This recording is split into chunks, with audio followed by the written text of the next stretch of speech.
1ஆம் கிளாஸ் போறேன், இன்னும் படிக்க தெரியல. சொல்றா சொல்றியா மாமா? சொல்றியா மாமா? அப்பனா மாமான்றியா நீ?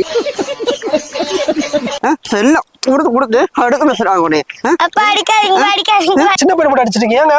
இப்ப 1ஆம் கிளாஸ் போறேன், இன்னும் எழுத படிக்க தெரியும். மனுஷனுக்கு 5 வயசு தான் அஸ்திவாரமே. அந்த 5 வயசு தான் தீர்மானிக்குது. 5ல வளையாது, 50ல வளையுமா? வளையுமாடா சொல்லு, வளையுமா? 10வது படிச்சதான் வாழ்க்கை நிம்மதியா இருக்குன்னு சொல்லிட்டு இருந்தீங்க. இப்ப 5 வயசுலயே ஆரம்பிச்சிட்டீங்களா? ஏயா 10வது படிச்சா வாழ்க்கை நிம்மதியா இருக்கும் நீங்க. சரி 10வது படிச்சா என்ன சொல்றீங்க? இல்ல 12வது படி, அதான் உன் வாழ்க்கையை தீர்மானிக்கும் நீங்க. சரி 12வது படிச்சு முடிச்சா காலேஜ் போ, நீ சந்தோஷமா இருக்கலாம், ஜாலியா இருக்கலாம். நீங்க சரி காலேஜ் போனது என்ன சொன்னீங்க?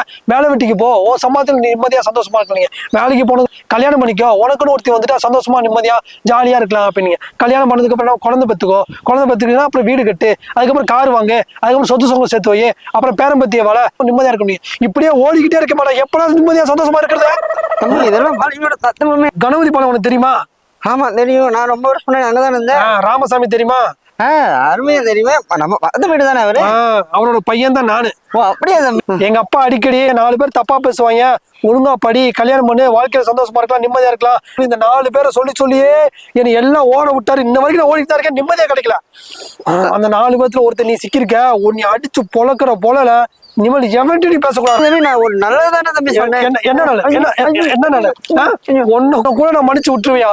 ஆனா கல்யாணம் பண்ணா வாழ்க்கை சந்தோஷமா இருக்கும் சொன்னா அவன் மட்டும் என் கையில கிடைச்சா பொழந்து வருவேன். பொழந்து கல்யாணம் பண்ண வாழ்க்கை நிம்மதியா இருக்குமா? கல்யாணம் பண்ண வாழ்க்கை நிம்மதியா இருக்குமா?